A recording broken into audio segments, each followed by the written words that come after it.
महावीर भगवान के अवतरण दिवस पर, उनकी जयंती पर, उनके जन्म कल्याणक पर आप सभी को संपूर्ण देश एवं संपूर्ण विश्व में जितने भी भगवान महावीर के अनुयायी हैं उन सभी को बहुत बहुत बधाई, वंदन, अभिनंदन।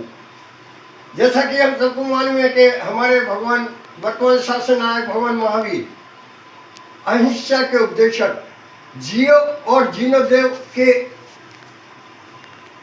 विशाल मंत्र के साथ हमारे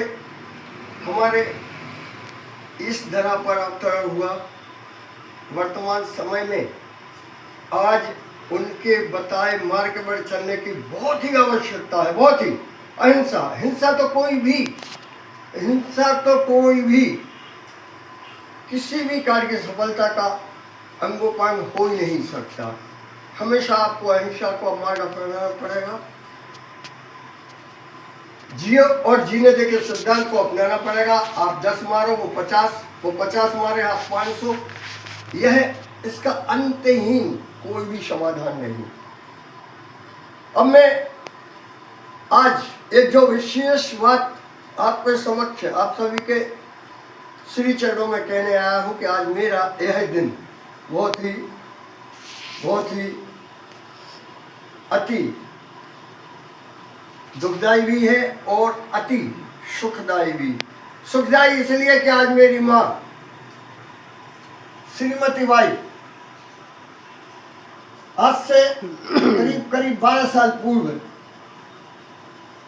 मुनि श्री विमल सागर जी महाराज आयकर रथ में अनंतमती माता जी के सानिध्य में आज ही के दिन भगवान महावीर स्वामी के अवतरण दिवस पर पूर्व सुबह की प्रातः की बेला में इनका भी देवलोक गमन हुआ था।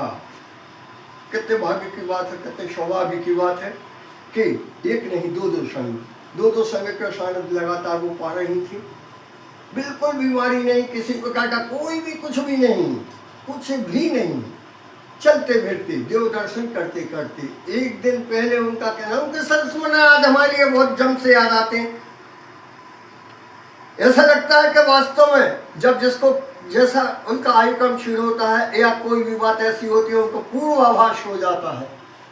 यह मैंने अपनी माँ के श्रीमुख से एक दिन पहले जाना समझा। आज मुझे याद आती है, हमेशा याद आती है। एक दिन पहले उनका कहना, कैशव भाई आप मुझे कल बिल्कुल नए कपड़ों में हमारे पूरे वस्त्र के साथ सभी जितने भी हमारे मंदिर हैं उनकी वंदना करा देना।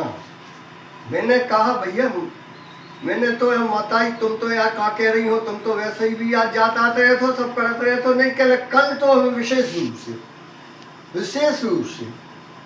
रूप से बहुत इंगित कर रहे हैं। ठीक है भैया, हमने बोला अपनी श्रीमती जी से, भैया भाई के नए कपड़े निकाल देने, इनके सब कुल को वस्त्रभूषण निकाल देने, वंदना कराने जाना है। देखो क्या चमत्कार होता है भगवान का, क्या अतिशय घटित होता है, कितना क्या कहने होता। मैं देख रहा, समझा जाना। दर्शन करते करते घर से निकल रहे हैं, विमल सागर जी महाराज जी से शाम को ही मिल के आए, अनंतमती माता जी से शाम को ही दर्शन करके आए, एक 2 घंटा चर्चा करके आए। अब वो चूंकि 7 विधिवधारी थी, काफी त्याग तपस्या था। एक दिन छोड़ एक दिन उपवास करना, एक दिन एकासन करना, बहुत ही गप। पूरी जिंदगी में उनकी तो गुरु माता जी महाराज जी के सानिध्य में ही निकली। पूरी जिंदगी असीम त्याग तपस्या, कोई खानी नहीं। मैं ये नहीं कह रहा कि मेरी माँ है इसलिए अब तारीफ कर रहा, उन्होंने तारीफ करना कभी पसंद किया ही नहीं। लगातार 151 वंदना शिखर जी के करके आए। कितनी? लगातार 151। ध्यान से सुनना, लगातार 151। चौपाई कुंड से 2 तो नीचे से 1, लेकिन उस समय जब वो गई, आज से 20-25 साल पहले, जब एक बंदे करके आता था आदमी, ढोल ढमाकों के साथ आता था वापस, उन्होंने पहले बोला कि बाजी नहीं, ना मेरी चर्चा कभी करना कि हमने कितनी वंदना की, ना कैसे बोलना, मुझे दिखाने के लिए नहीं की। अपनी आत्मबल था, अपनी आशीर्वाद था, अपनी इच्छा थी, होती गई होती गई होती गई, निरंतर होती गई, तो कर ली। जी मैं इसलिए कह रहा हूँ कि उनमें कभी चाहत नहीं रही कि किसी प्रकार से कोई भी सम्मान या यहाँ वहाँ की बातें या कोई प्रशंसा करे या कुछ भी, एकदम सीधा साधारण। आज उनकी पुण्यतिथि है, इसलिए मैं इस सब बातें आप लोगों से शेयर कर रहा हूँ। आप लोगों का समय बिल्कुल ले रहा हूँ, कीमती समय ले रहा हूँ। भगवान महावीर की